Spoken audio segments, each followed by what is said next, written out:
책임을 왜 민주당이 지겠습니까? 우리가 그 모든 걸 다 뒤집었어요. 이재명에게서 가장 큰 변수는 현 정권 아주 지루한 상태에서 쭉 3년 가는 거 아닐까요? 압도적 다수 야당의 대표라고 하는 거는 동반 책임이 있을 수 아무것도 있습니다. 하지 않았는데 이걸 뚫고 나가서 돌파를 하든지 또 국면 전환을 하든지 시간이 가장 큰 적인 것 같아요. 사실 하루하루가 힘들잖아요. 그래서 이재명 대표는 어쨌든 유예를 하기를 원하는 마음이다 이런 건가요? 왜냐면 이재명 대표는 주식인이에요. 의원님 주식 하시나요? 저는 아닙니다. 그거 이제 그만 듣겠습니다. 왜 질문을 한 겁니까? 이번 코너는요. 여러분의 눈이 휘둥그레해질 만한 분을 모시고 또 인터뷰를 해보는 시간입니다.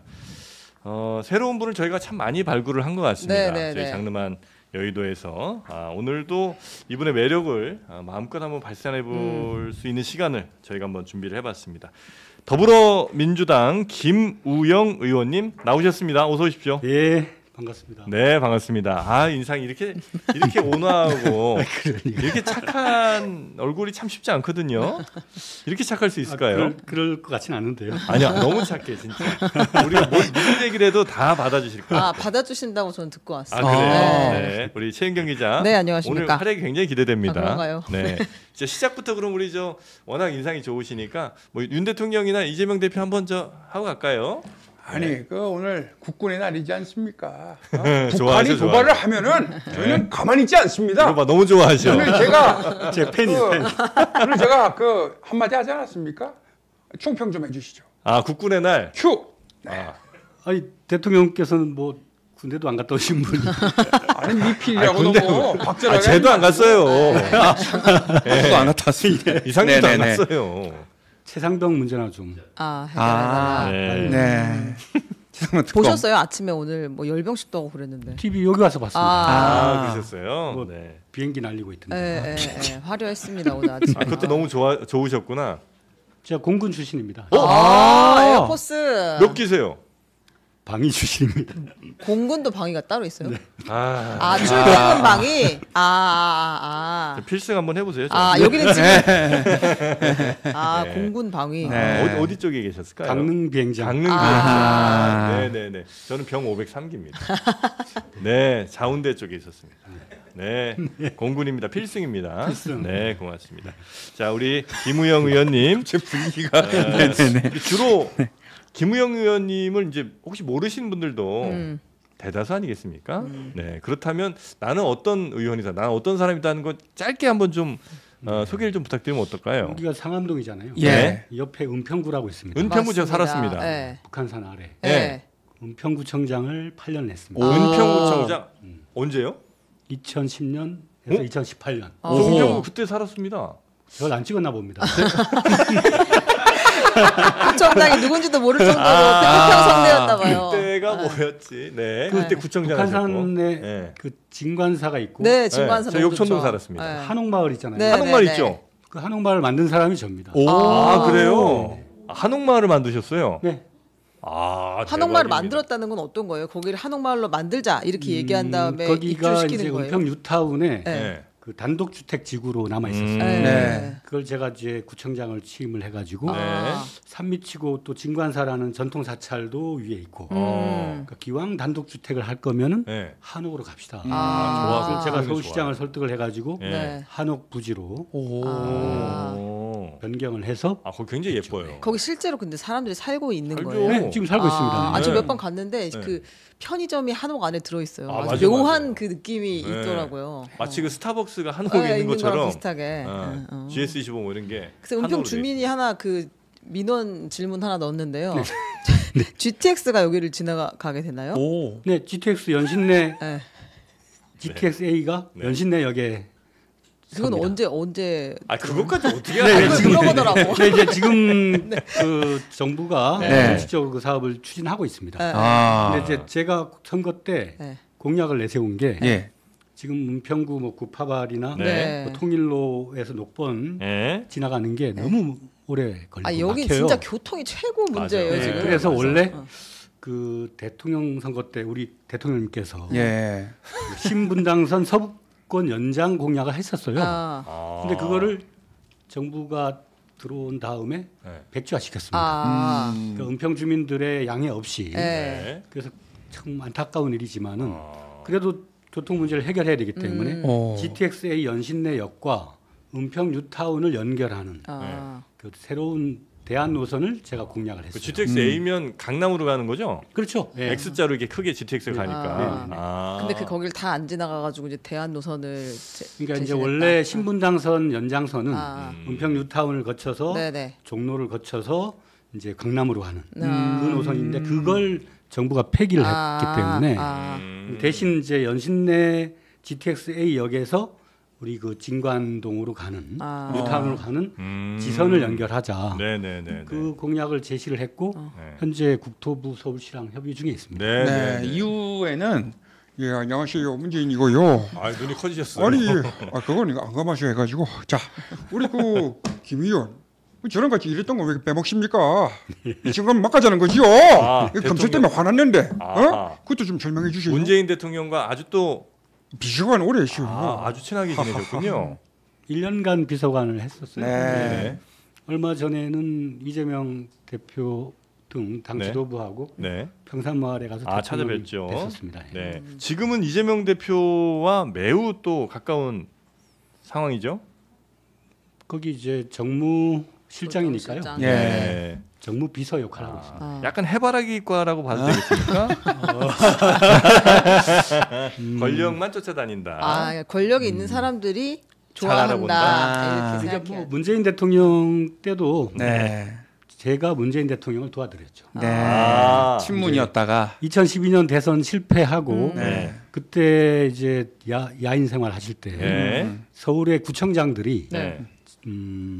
대통령님을 열심히 뒷받침을 했고 아. 뭐 복지 현장이라든가 뭐 도시 그 재생 문제 네. 이런 현장에 대통령님 모시고 현장 수업을 많이 네. 좀 지원하고 했었어요. 예.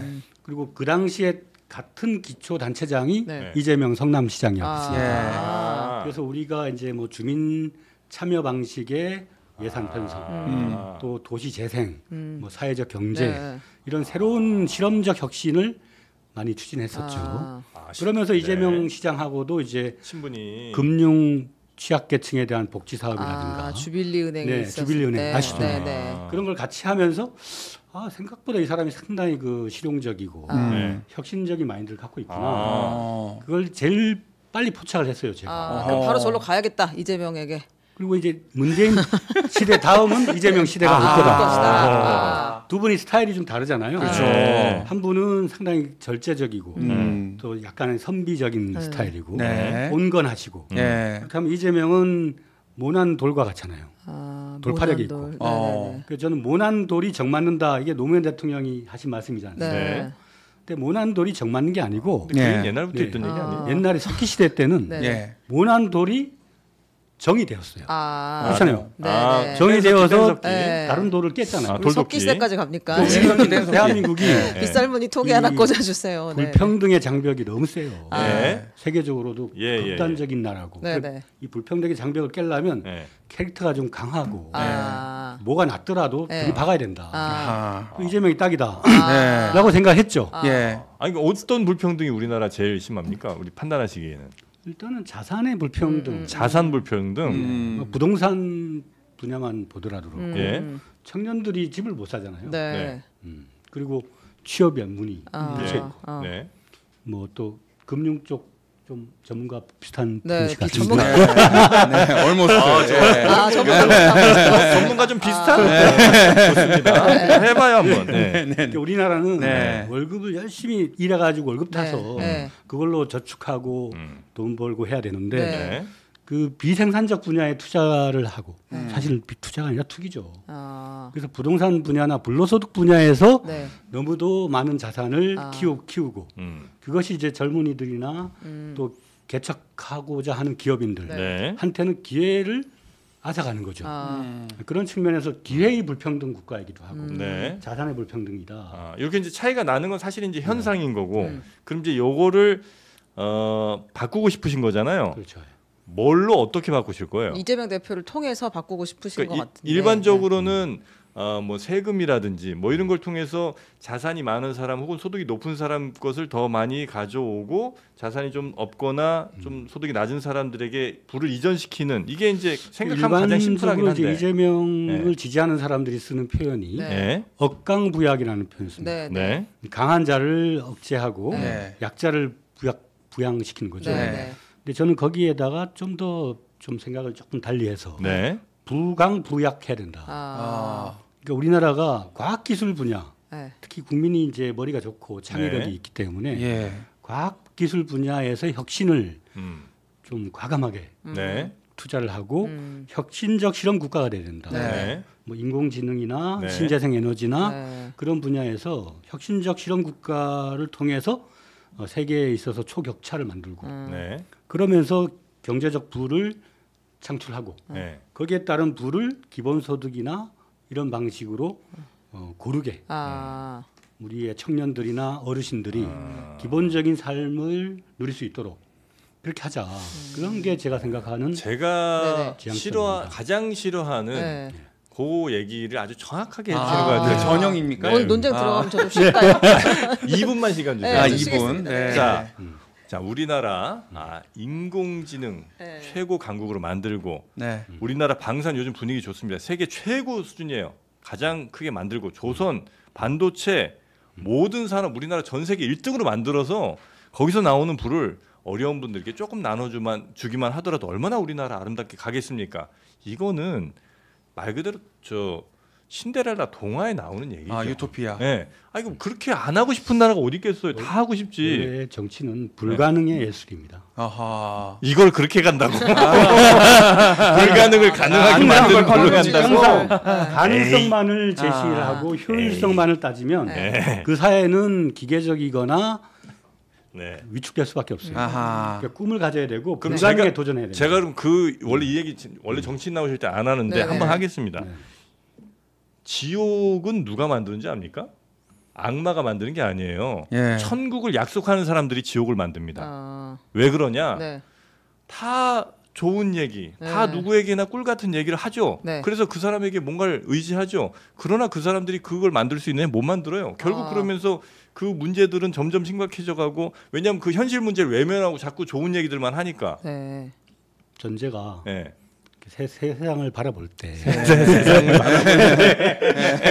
전망적으로 긍정적 미래를 보면서 살아야지. 명세적입니까? 가뜩이나 어려운 삶자리에 세상이 어둡고 힘들다 고개만 숙이고 있으면 뭐 할 겁니까? 그래요? 지금 어디가 지금 지옥인지 아세요? 어디에? 동접자 떨어지는 이곳이 정신 차려야 떨어지고 됩니다. 있어요. 여기가 지옥입니다. 하락장입니다. 제가 질문 드리겠습니다. 지금 어쨌든 이재명 대표가 차기에 가장 강한 대권 주자다라고 보고 계시는 거고 거기에 지금 올인하신 거잖아요. 대권 플랜을 지금 짜고 계신다 이런 이야기도 있던데 김우영 방에서 모든 것이 시작된다. 진짜? 그러니까요. 제가 말 실수한 것 같습니다. 사과드리겠습니다. 급줄 서고 있습니다. 그렇지 않고 그러니까 정당은 집권을 위한 정치 조직이잖아요. 그러니까 매 일상이 사실은 선거 준비예요. 그런데 그 선거 준비 이전에 지금은 이재명은 고난과 더불어민주당입니다. 재판받고 있고 더불어민주당. 수사받고 있고 그러니까 하루하루를 견디는 것이 미래예요. 현재 민주당과 이재명이 처한 상황이 그런 상황 속에서도 이재명 대표는 평상심을 잘 유지하고 본인을 계속 단련시키고 있는 것 같아요. 뭐 제가 옆에서 관찰해 보건데 한 개인이 자그마한 재판 하나 받는 것도 사실 쉬운 일이 아닙니다. 근데 수년에 걸쳐서 대한민국의 1,600만 표를 얻었던 사람에게 뭐 어제도 3년 구형 때렸잖아요. 근데 그걸 견디면서도 매번 회의를 하고 목사니즘, 에너지 고속도로 새로운 대안 제시하고 민생회복 자금 얘기하고 뭐 그런 좀 재미는 없지만 그 와중에서도 지속적으로 이재명이라는 사람은 대한민국에게 크게 쓰일 날을 향해서 하루하루를 잘 준비하고 있다. 그 옆에서 이제 거드는 거죠. 서포트를 한다. 근데 그 과정에서 최근에 이제 더민주혁신회의에 강득구 의원이 국회에서 열린 탄핵의 밤 주최를 했잖아요. 네. 요것은 저는 강득구 의원이 억울할 수도 있을 것 같아서 이건 좀 확인을 해보려고 개인 플레이입니까? 아니면 더민주혁신회의에서는 조금 그래도 이 탄핵의 밤 행사 정도는 우리가 같이 또 주최해줄 수 있는데 듣구야 네가 가라 약간 이런 분위기였나요? 더민주혁신회의에서 강득구 의원은 협력 의원이었어요. 핵심 멤버는 아니었었다. 시작할 때. 지난번에 이제 경기도당 위원장 나갔다가 떨어지셨어요. 네. 그 강득구 의원은 되게 좋은 의원이지만은 조자룡 같은 분이십니다. 조자룡이요. 혼자 막 하시는 스타일이죠. 혁신회의에 의결된 상태로 하는 것은 아니고요. 혁신회의는 전국적으로 한 1000여 명 이상의 활동가들이 집단적인 그 공동회의를 통해서 의사결정을 합니다. 강득구 의원이나 다른 의원들이 지금 뭐 탄핵 관련한 행동을 하는 것은 개개인 의원들의 판단에 의한 것입니다. 혁신회의랑 같이 논의를 하거나 하는 것은 아니고. 아닙니다. 그럼 요 사건이 난 뒤로 강득구 의원한테 얘기를 좀 하셨어요? 왜 이렇게 서둘렀어? 이렇게. 아니요. 이제 강득구 의원 같은 분은 그렇게 해줘야 돼요. 그건 또 그분의 역할이 또 그래서 어제인가 엊그제 로비에서 우연히 만났는데 그냥 이제 손 잡고 형님 열심히 하십시오. 근데 이제 문제는 모든 민주당의 의원들이 다 탄핵 대열에 바로 갈 수는 없거든요. 그러니까 누군가가 자꾸 이제 앞에서 돌파구를 만들어주고 또 기본적으로 민심이 있으면 반발짝 정도. 그 정치인은 한 반발짝 앞서 나가야 된다. 그게 이제 김대중 대통령이 하신 말씀이었죠. 근데 국민들의 자주적인 공간 스스로 진출하고 국민들의 자율성의 바탕을 둔 어떤 운동이 있어야 되고 그런데 너무 앞서 나가면 그 거리의 격차 때문에 동력을 만들기가 어려울 수도 있습니다. 지금의 대권 플랜은 어쨌든 임기 다 끝나고 나서 그 다음 주자로 이재명을 민다 이런 정도의 계획인 건가요? 아니면 그 조금 임기가 단축될 수도 있다는 생각까지 포함이 되어 있나요? 아까 얘기한 것처럼 버티는 거.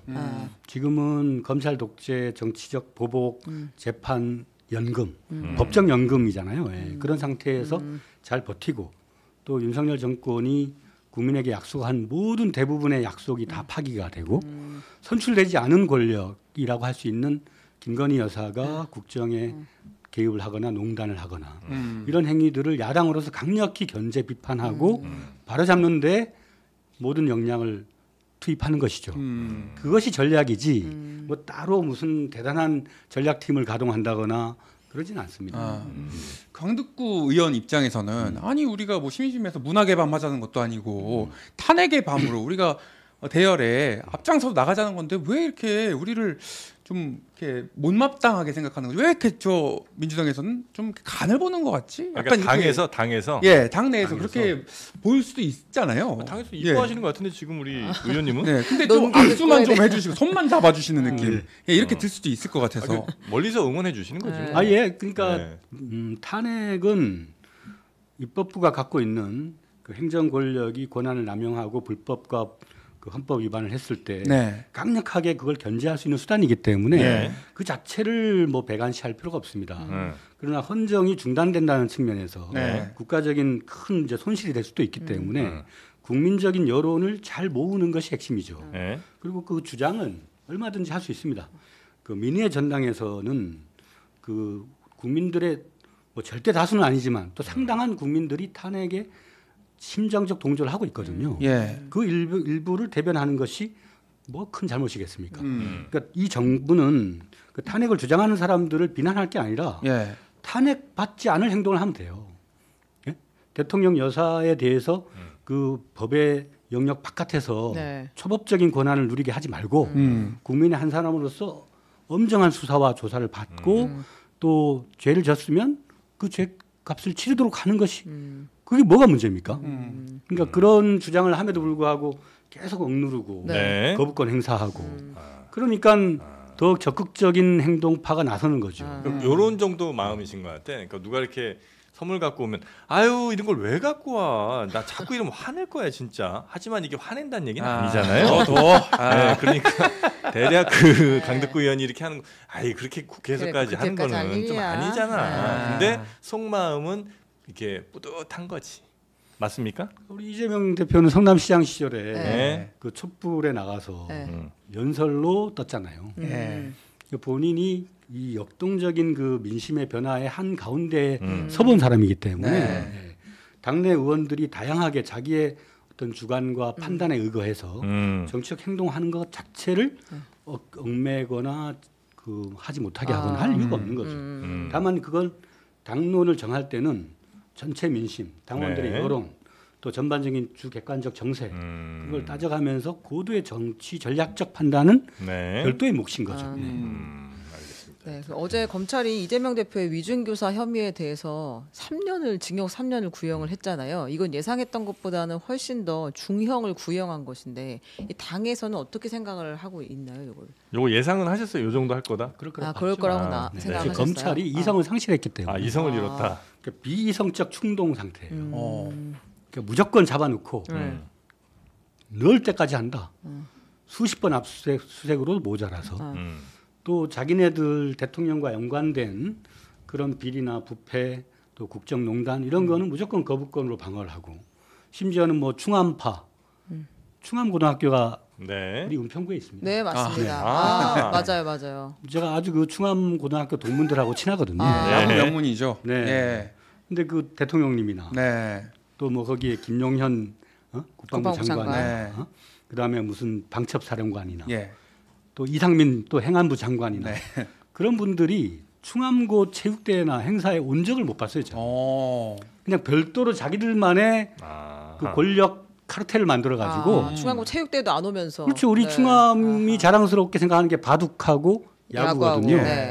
우리 은평구의 자랑스러운 명문 사학이었는데 그래요? 우리 위대한 대통령과 이상민 장관이 초치기 시작하더니 거기에 이제 군부까지 이제 하나의 비슷한 그런 걸 만들어 나가지고 야 우리 은평의 자랑스러운 충암이 이게 참 이 명예가 좀 땅에 실추되고 있구나. 하여튼 뭐 검찰이 지금 비이성적 상태라고 하시니까 그 상황에서 앞으로의 뭐 또 구형할 게 남아 있잖아요. 선고를 이제 하겠죠. 그러니까 선고도 남아 있고 그다음에 또 두 건은 구형을 할 거 아닙니까?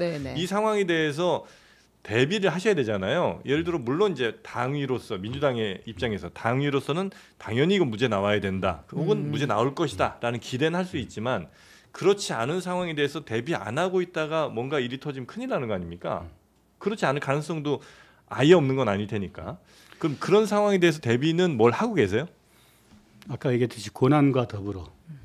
고난과 더불어를 일상으로 이재명이라는 사람은 기도하시는 말씀이에요. 패션 오브 크라이스트도 아니고 이재명이라는 사람은 불과 올 초만 해도 테러로 목숨을 위협받았잖아요. 또 작년에는 정치적 목숨을 위협받았어요.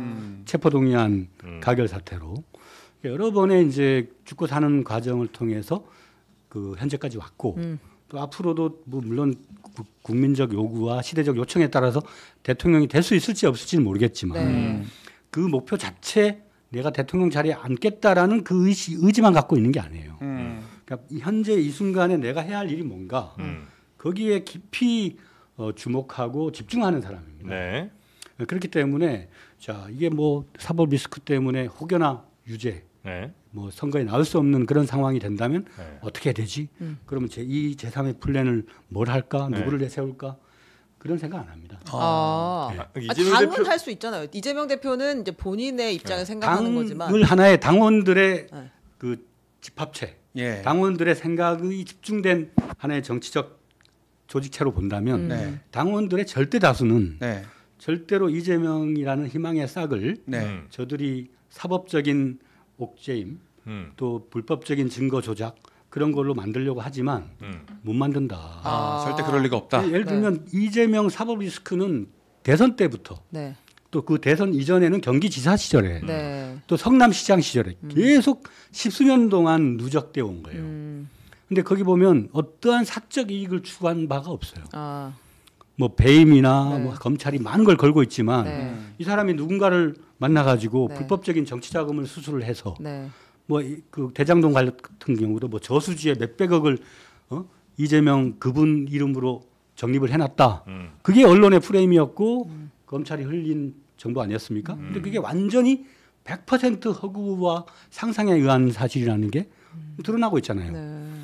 그러다가 기껏 이제 나온 게 공직선거법 누구를 아냐 모른다. 네. 또 옛날 10수년 전에 있었던 일에 대해서 그 당시 기억을 좀 복원을 해서 있는 그대로 좀 진술해 주십시오. 이걸 위증교사로 걸었단 말이에요. 생각해 보면 대장동, 백현동, 뭐 성남 FC, 네. 쌍방울 이건 엄청나게 중한 범죄로 프레임을 짰죠. 그러나 그걸 실체적으로 증명하지 못하고 있고요. 근데 이제 공직선거법에서 저도 구청장을 했습니다. 예. 그 직원들하고 연수도 가고 뭐 해외에도 가요. 그럼 가면은 사진 찍죠. 예. 그 옆에서 사진 찍는 사람들이 누군지를 물론 그 순간에는 아, 저 무슨 과 무슨 팀 누구다라는 생각은 하겠지만 네. 세월이 지나고 나면 누구였더라? 기억이 안 날 수 있어요. 심지어 정치인들은요 자기 네. 수행 비서하고도 악수하는 사람도 있어요. 아, 나쁜 사람이네요. 같이 일하는 사람이랑 그 얼굴도 못 알아보고 악수를 하면 안 되는 거 아닙니까? 그런 사람이 있다니까요. 아니, 그러니까 왜냐하면 네.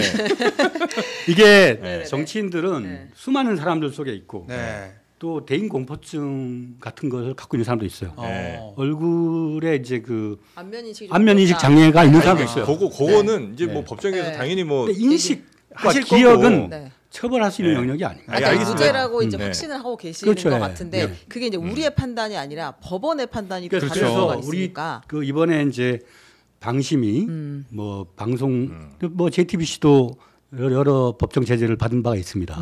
그런데 어떤 의미입니까 그거는? 어떤 의미입니까? 그러니까 네. 현 정권이 저희가 있는 겁니까? 현 정권이 우리 지금 협박하시는 거예요? 현 정권이 뭐 검찰권, 그다음에 어떤 방송 심의권 등등을 통해서 국민들의 목소리에 그 입을 틀어막고 여러 가지 제재를 가하려고 해도 행정법원이든 대한민국의 법관의 양심이 있다. 법관의 양심이 대한민국 민주주의의 마지막 보루다. 믿는다.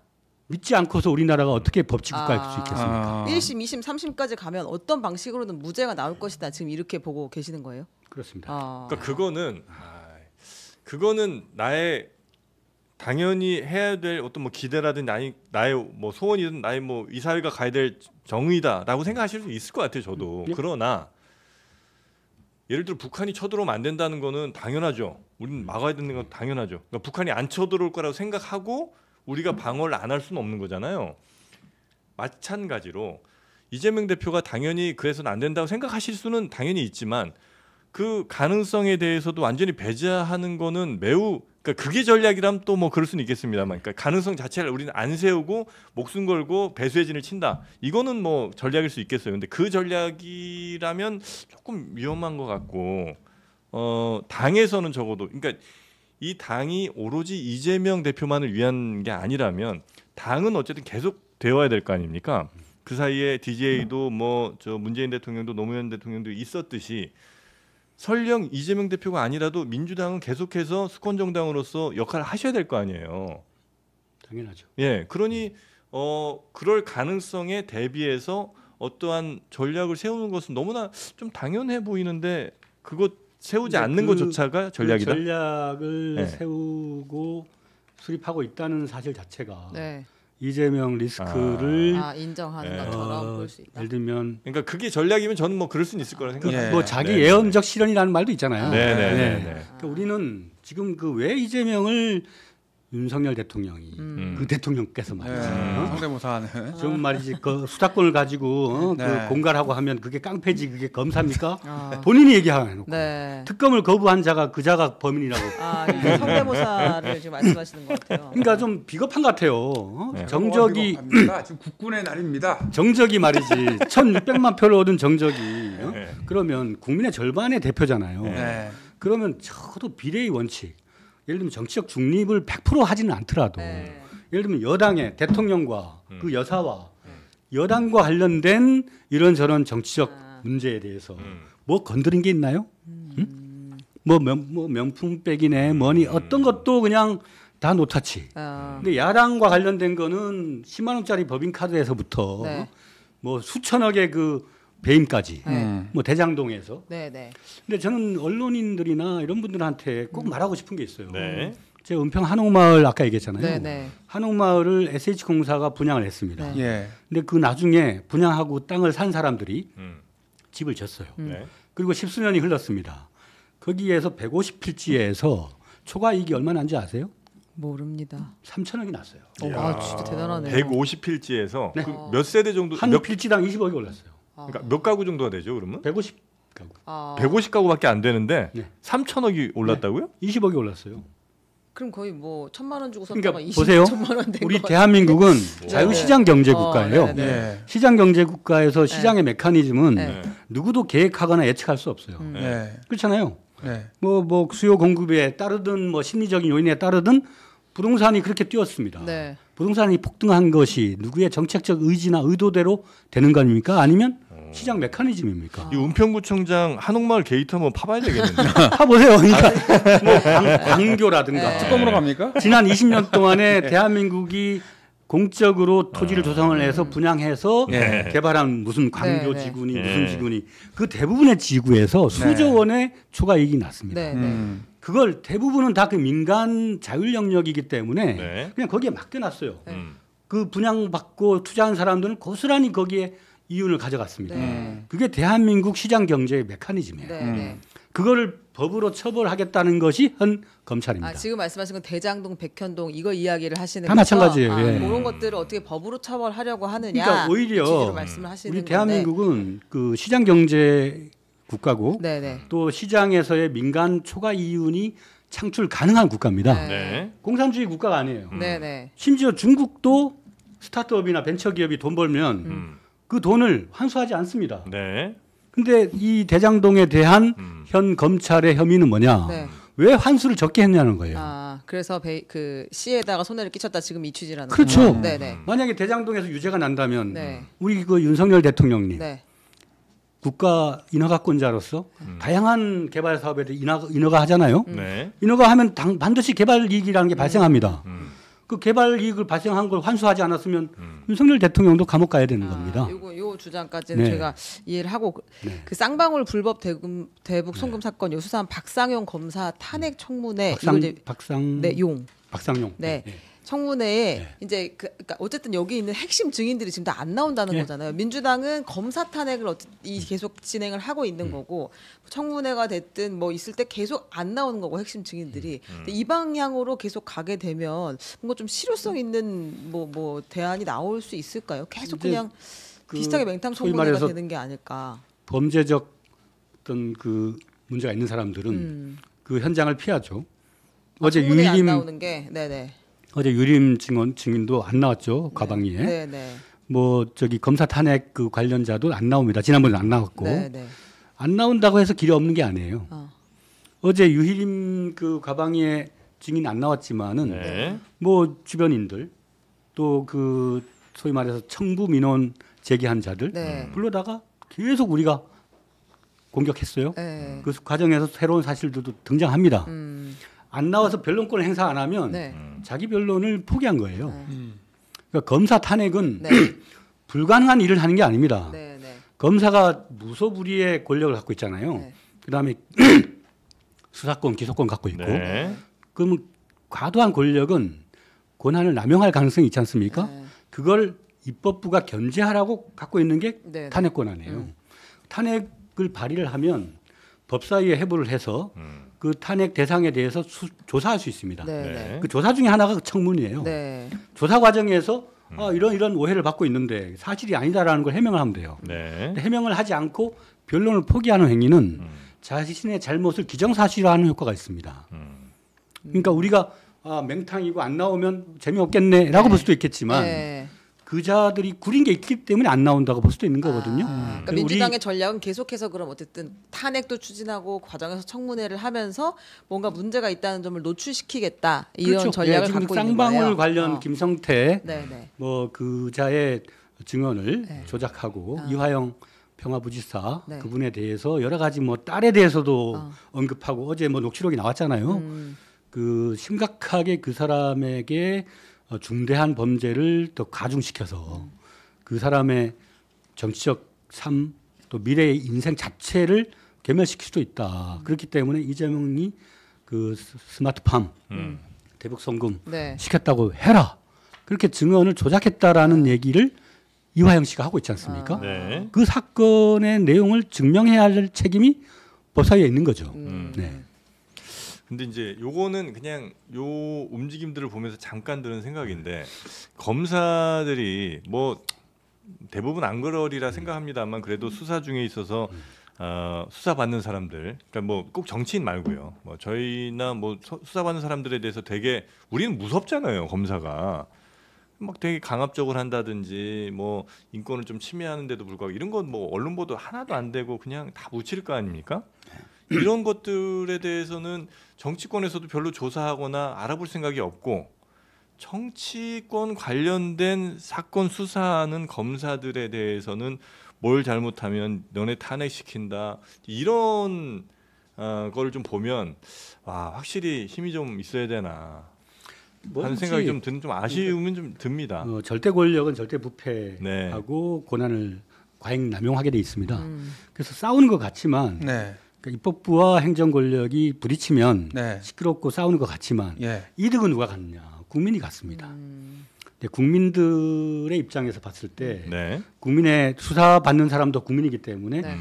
수사 과정에서 인권 침해 그런 거는 이런저런 그 인권 침해 사실을 증명하고 그걸 탄핵할 경우에 그런 재발 사건이 재발 방지되는 효과가 있습니다. 그러니까 우리가 그런 거 할 수가 없잖아요. 저희도 그럼 검사를 탄핵할 수 있습니까? 네. 그렇게 국회의원을 국민이 뽑잖아요. 예. 그러니까 국민에 의해 선출된 국회의원이 검사를 탄핵할 수 있는 겁니다. 국민을 대신해서. 네. 네. 네. 그래서 그 검사 탄핵권을 발동을 해서 네. 검사의 무리한 수사, 네. 권한 남용, 증거 조작 이런 것들을 제어하는 거죠. 아. 견제와 균형이 민주주의라는 것이 네네. 네. 견제권이 없는 검사는 네. 극한 권한을 추구할 수밖에 없습니다. 그러니까 그 견제권이 좋은데 네. 그 견제권이 어디에 누구에게 이재명 사용되느냐? 대표를 수사한 검사들을 상대로 먼저 탄핵을 하느냐, 이제 시인하느냐 이런 예를 질문은 들어서 나올 수 국회의원들이 검사들 조사하거나 아니면 이제 뭐 제보 같은 거 많이 받아갖고 국민들에게 좀 험한 일 했던 국민들에게 올바르지 못한 수사를 했던 이런 검사들을 해서 탄핵을 한다. 그러면 정말 국민들도 많이 박수 칠 것 같은데 그게 아니라 뭐 이재명 수사했던 검사다 아니면 뭐 민주당이 좀 불리하게 수사했던 것 같은 검사다 이런 사람들 불러다 탄핵하고 청문회하고 뭐 이렇게 되면 물론 뭐 그것도 해야 되는 일이겠죠. 그러나 국민들이 볼 때는 아 역시 힘 있는 사람들 이런 사람들은 저렇게 검사한테도 뭐 탄핵 이렇게 얘기도 할 수 있고 하는데 우리는 전혀 그런 거에 대해서는 아예 상상도 못하는 일이니까 조금 한편으로 서글프다. 네 그런 생각이 든다는 거예요. 네. 네, 그리고 요 하나만 민주당의 전략이 항상 이제 궁금한데 김건희 특검법, 그다음에 최상병 특검법, 지역화폐법 이게 결국 대통령이 내일쯤이면 다시 제의 요구를 하지 않겠습니까? 예상대로라면. 근데 그렇게 되면 또 재표결을 하는데 우리가 최상병 특검법 같은 경우는 3번이나 그냥 결국에 폐기가 된 상황이고 지금 상태에서 다시 또 재표결을 해도 통과되리라는 보장은 없다고 보시는 거잖아요. 그러면 이게 우리 국회가 한 5월 말 6월부터 되게 빠르게 출발을 해서 열심히 일을 했는데 사실 쟁점 법안들이 제대로 통과되지는 못하고 벌써 이제 10월이 되지 않았느냐.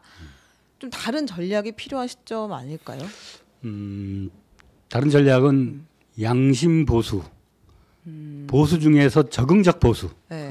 생존 욕구가 높은 국민의힘의 의원들. 뭐 특정하자면 한동훈파. 친한파. 한동훈파가 좀 왜 그 비대위원장을 하면서 또 김건희 여사의 문자도 이렇게 씹고 그러면서 공천을 했는데 한동훈파가 많이 당선이 안 된 것 같아요. 올해 보니까. 있긴 있습니까? 있긴 있나 보죠. 지난번 여야 대표 회담 했지 않습니까? 그들 찾는 게 첫 번째군요. 네, 현미경으로 좀 봐야 되는군요. 한동훈 뭐 지금 또 원내대표만 불러서 또 국감 대비 뭐 한다면서요. 완전 왕따 되고 있지 않습니까? 밥을 같이 안 드시는 저는 것으로. 안타까운 게 뭐 저는 한동훈 캐릭터를 좋아하진 않지만 그 국민의힘 당원들의 압도적 지지로 한 63%인가요? 지지로 당선이 됐어요. 네. 한 측면에서 보면 국민 여론의 일부가 한동훈에게 가 있는 겁니다. 근데 이제 막상 대표 체제가 들어온 다음에 모든 권한은 국회로 의석이 있는 원내대표로 그리고 한동훈은 완전 열외. 이래서 개똥밭에 굴러도 국회에 들어가야 되는 거예요. 원내가 낫다. 배지가 낫다. 그래서 이제 8표를 더 얻으면 그러니까 거부권을 무력화시킬 그렇죠. 수 있잖아요. 네네. 근데 보니까 뭐 안철수 같은 분도 전에 보니까 최상병 특검 법안 할 때 혼자 이렇게 투표하고는 그 저 본회의장 앞에 이제 그 뭐 복도가 있어요. 네. 복도에서 혼자 이렇게 먼 산 보고 있더라고요. 안철수 의원이 누구도 건들지 말라고 시켰어요. 그래서 이제 우리 민주당의 안철수 의원을 좀 아는 좀 중진급 의원이 가서 말을 걸었어요. 그랬더니 안철수 의원 왈 민주당에서 제3자 특검 법안을 좀 더 현실적으로 냈으면 더 많은 사람들이 참여했을 텐데 그런 방식으로 말씀하시더라고요. 그 이제 제3자 특검 최상병 건에 대한 그런 것 또 김건희 특검. 근데 김건희 특검은 요주의 해볼 필요가 있다. 지금 국힘 안에서도 김건희 때문에 우리 다 죽는다 이거 아닙니까? 잘못하면 겉으로는 어제도 방심위 청문할 때 국힘 뭐 간사와 의원들이 큰 소리치고 했지만 다 좌석에 앉지 않고 다 나가버렸어요. 솔직히 방어하기가 부끄러운 겁니다. 그러니까 나는 대한민국 정치인은 모든 우선순위에서 자기 정치 생명이 먼저다. 뭐 그렇겠죠. 그래서 그들의 정치적 생명에 대한 강력한 의지를 믿습니다. 그런데 흐름이 바뀌려면 좀 시간이 그럼 더 필요한 건 아니에요? 지금 당장 이분들이 앞에 3번을 다 반대를 눌렀다가 갑자기 이번에 찬성을 표결을 한다? 최상병이든 뭐 김건희 특검 그렇게는 안 될 것 같은데 계기가 명확하게 있지 않는 한. 그러면 이제 또 가는 거죠. 또 하는 겁니다. 아니 그러니까 이럴 땐 차라리 전략적으로 그러니까 김건희 특검에 대해서 더 되게 이제 늘려놨잖아요. 범위를 수사 범위를. 그 중에 정말 이것까지 안 받는다고 하는 거 정도 정말 차라리 범위를 졸여서 니네가 이 정도도 안 받으면 정말 쉽지 않을 텐데라는 명분을 좀 줄만한 그런 걸로 해놓고 대신 나중에 수사 들어가선 좀 늘려도 되잖아요. 예를 들면 도이치만 가지고 그냥 한다. 현실적으로 보면 그게 더 좀 전략적인 어떤 접근 아닐까요? 이제 거부권이 오면 수정안을 가지고 표결하는 게 아니고 그 자체의 원안을 가지고 표결하기 때문에 일단 표결하는 거는 뭐 몇 분이면 투자 가능한 거잖아요. 해서 예를 들면 한 5석이 부족하다.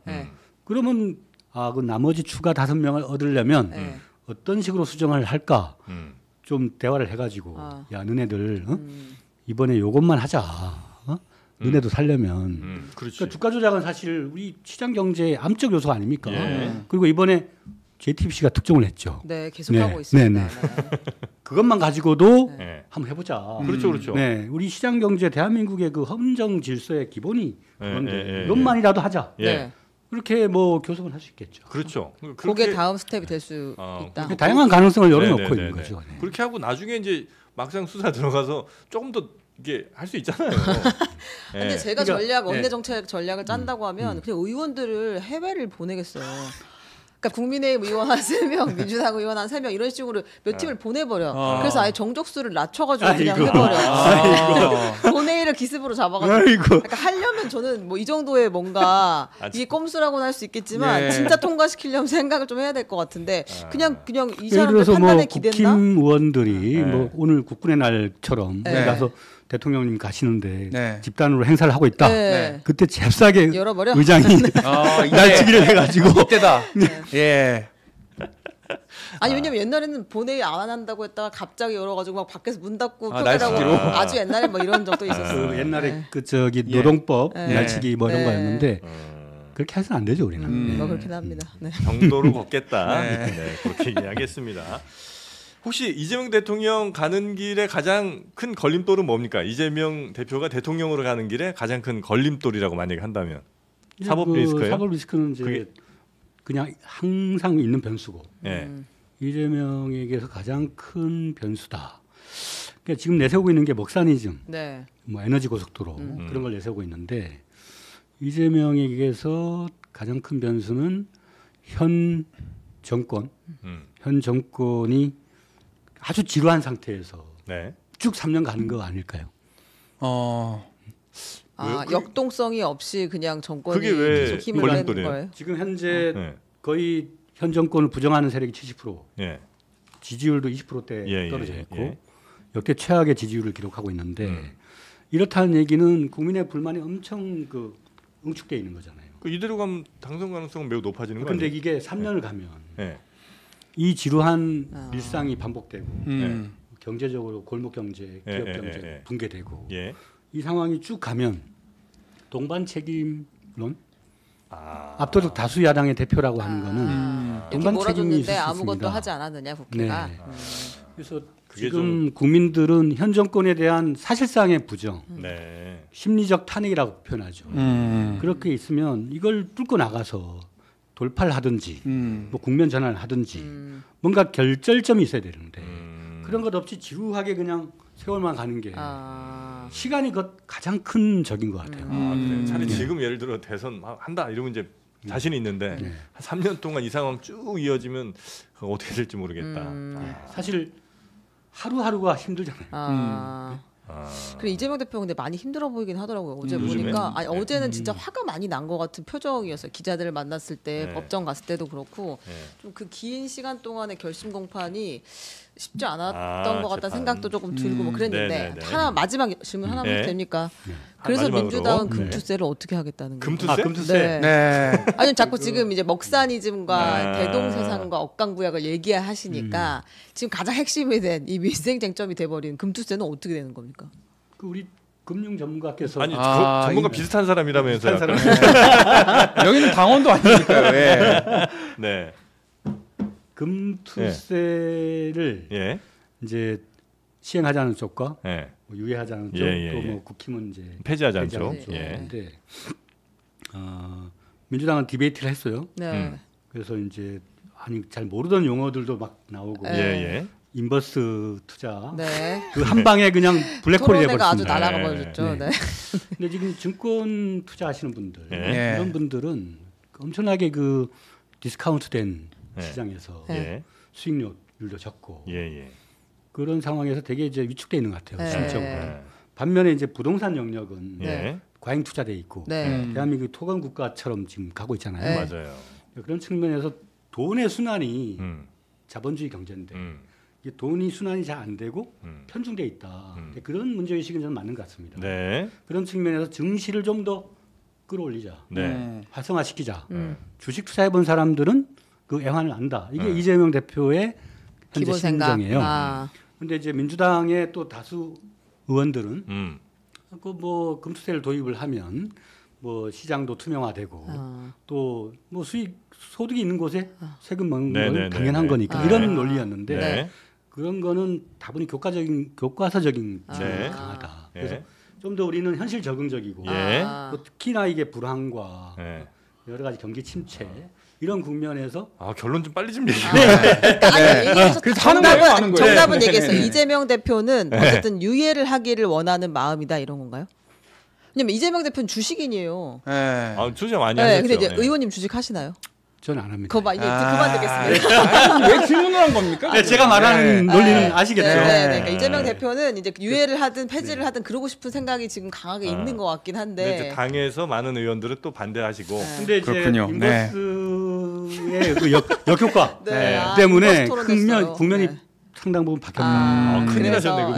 그래서 원내에서 뭐 의청 소집 같은 걸 통해서 의사결정을 하게 되지 않을까. 빠르게 할 것이다. 근데 굉장히 좀 시간은 별로 없긴 합니다. 지금 석 달도 이제 아닌데 이 석 달 남은 상황에서 지금 이제 투자를 막상 하신 분들 중 가운데 어떤 분들은 실제로 이미 이거 아닌 것 같다. 불확실성이 너무 커지니까 그래서 이미 막 빠지시고 뺀 분들도 꽤 있고 하니까 이 정부의 경제 운영, 뭐 기업 정책, 혁신이 안 일어나고 이런 것이 이제 시장 증시에 반영이 돼 있는데 그 책임을 왜 민주당이 지겠습니까? 한마디로 얘기하면 정치라고 하는 것은 상대가 있는 게임인데 그렇죠. 왜 우리가 그 모든 걸 다 뒤집었어요? 그게 지금 이제 지지자들의 이야기이기도 하죠, 사실. 그거 그런 저 감각을 잃고 있는 게 아닙니다. 그 과정과 절차를 통해서 어떤 의사 결정을 하는 거를 노출시킨 거죠. 근데 아마 그건 결정이 좀 빨라져야 될 게 좀 늦어지면 그게 결국은 또 그 핑계로 갈 수도 있어요. 이게 너무 늦어지는 바람에 타이밍 놓쳤다 이제 이런 식으로 갈 수 있으니까 하여튼 그 결정은 어떤 방향이든 빨리 하시는 게 좋을 것 같고 은평을이시잖아요.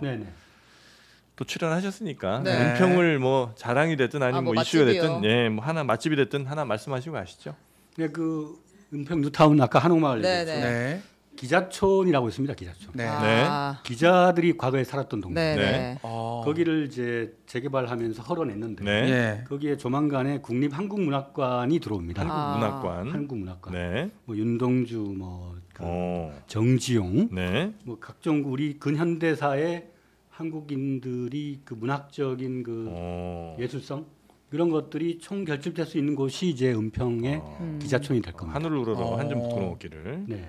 그 기자하고는 무슨 연관이 있는 겁니까? 거기에 기자들이 살았는데 네. 옛날에 일제 시대 때 우리가 배웠던 그 무슨 이육산에 뭐 박종환에 다 그 내고장 7월은 청포도 대부분의 문인들이 기자였어요. 네.